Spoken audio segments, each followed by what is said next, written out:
اعوذ باللہ من الشیطان الرجیم، بسم اللہ الرحمن الرحیم۔ سامعین و ناظرین کرام، السلام علیکم ورحمۃ اللہ وبرکاتہ۔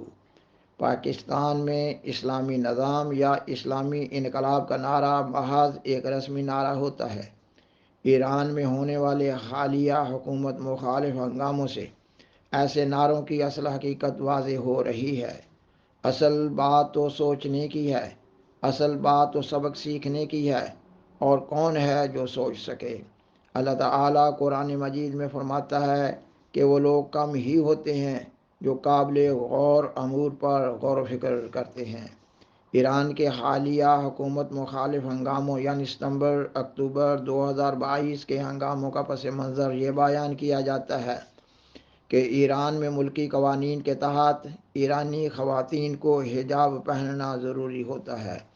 گزشتہ دنوں ایک کرد 22 سالہ لڑکی کو ایرانی پولیس نے اس جرم میں گرفتار کر لیا کہ اس کا حجاب قانون کے مطابق نہ تھا، اور افسوسناک واقعہ تو یہ ہوا کہ پولیس کی زیر حراست لڑکی پولیس ہی کی تحویل میں جاں بحق ہو گئی۔ اس واقعہ کے بعد ایران کے عوام الناس نے ثانیہ کے رد عمل میں حکومت مخالف ہنگاموں کا آغاز کر دیا۔ چند دنوں کے اندر ہی ان ہنگاموں کے سلسلہ میں ایران میں قریباً 100 افراد جاں بحق ہو چکے ہیں، اور ابھی یہ سلسلہ جاری ہے۔ اور نہ صرف یہ ہنگامے ایران میں ہو رہے ہیں، بلکہ اب یہ ہنگامے ساری دنیا میں دنیا کے کئی ایک شہروں بالخصوص مرکزی شہروں میں ہو رہے ہیں۔ اب تک کی اطلاعات کے مطابق یہ ہنگامے دنیا کے مشہور و معروف 150 بڑے شہروں میں تک پھیل گئے ہیں۔ اب ان ہنگاموں میں شدت آ رہی ہے۔ ان ہنگاموں کے بعد اثرات کا احاطہ نہیں کیا جا سکتا۔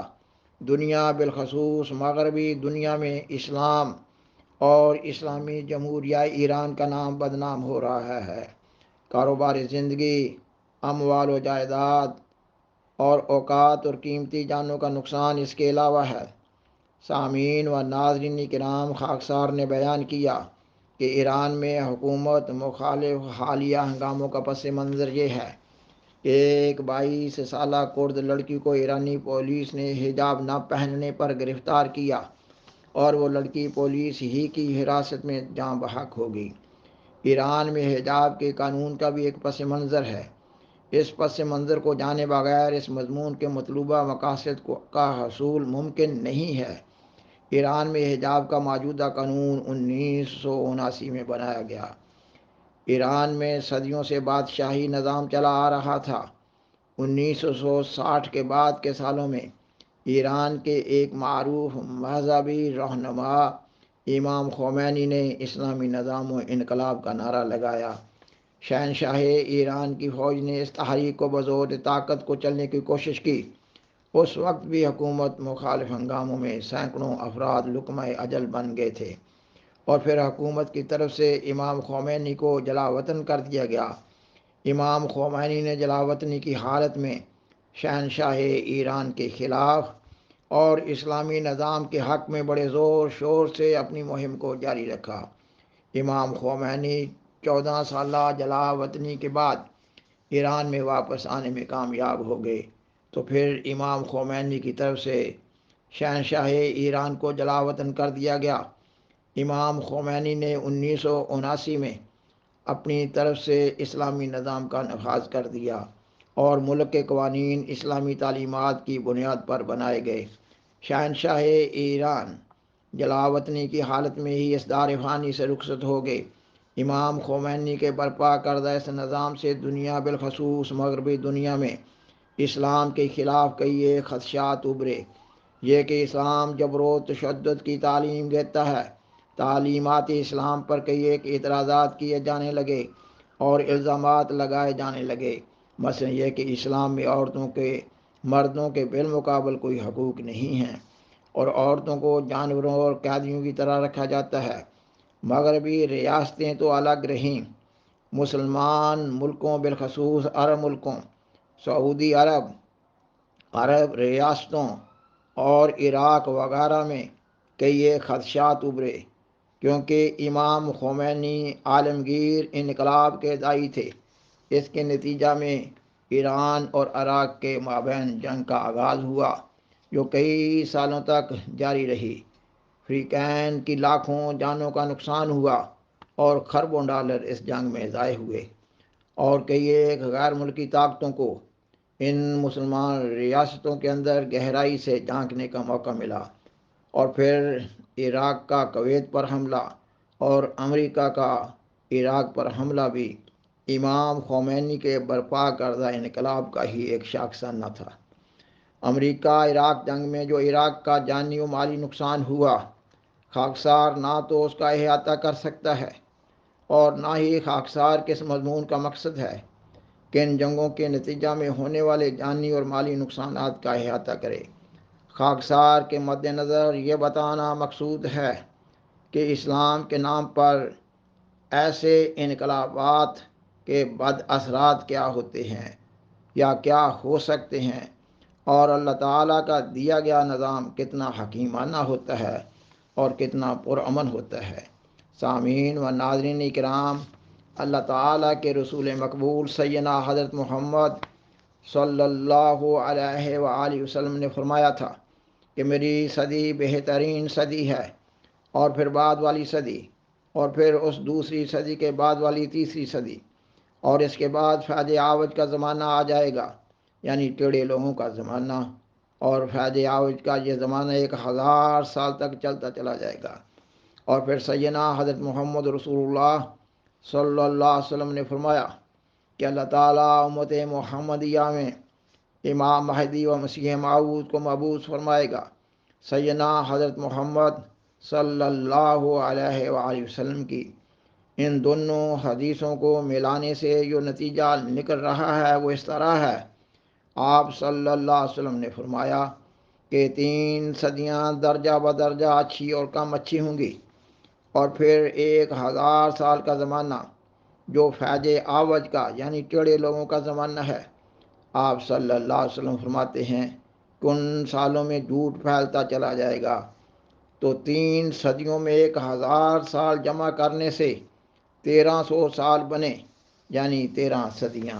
آپ صلی اللہ علیہ وسلم فرما رہے ہیں کہ اس کے بعد امت محمدیہ میں امام مہدی و مسیح موعود کا نزول ہوگا، یعنی 13ویں صدی کے آخر میں یا 14ویں صدی کے آغاز میں اللہ تعالیٰ امام آخر الزمان کو مبعوث فرمائے گا۔ فرمایا یحیی الدین و یقیم و شریعہ، وہ امام موعود دین اسلام کو اثر نو زندہ کرے گا اور اس کے ذریعہ سے شریعت کا قیام عمل میں لایا جائے گا۔ اللہ تعالیٰ نے 13ویں صدی کے اخیر میں اپنے اس امام موعود کو مبعوث فرما دیا۔ اس امام موعود، امام آخر زمان، امام مہدی و مسیح موعود کے ذریعہ احیاء دین اور قیام شریعت کے عظیم الشان کام کی بنا قائم کر دی گئی ہے۔ اللہ تعالیٰ کا یہ نظام حکیمانہ طرز پر تدریجاً آگے بڑھ رہا ہے، اور یہ نظام سیدنا حضرت محمد صلی اللہ علیہ وآلہ وسلم کے نقش قدم پر اور آپ کی اطاعت و پیروی میں چلایا جا رہا ہے۔ سامعین و ناظرین کرام، کسی قوم کے دستور العمل میں کسی قوم کی تعلیم و تربیت بطور بنیاد کے ہوتی ہے۔ محض کھوکھلے نعروں سے کسی اچھے نظام کو قائم نہیں کیا جا سکتا۔ غور فرمائیے، ایران کا نام نہاد اسلامی نظام کیونکہ بغیر روحانی تعلیم و تربیت اور ٹریننگ کے تھا، گو اس انقلاب کو لانے کے لیے لاکھوں جانوں کا نقصان ہوا اور کروڑوں انسان دکھوں میں مبتلا ہوئے، ہزاروں لوگ اپنے وطنوں سے بے وطن کیے گئے، اور یہ نظام ہر زمانہ میں اور ہر حال میں انسانوں کے لیے نت نئی مصیبتیں کھڑی کرتا چلا جا رہا ہے۔ اس لیے چند سالوں کے بعد دھڑام سے نیچے گر رہا ہے۔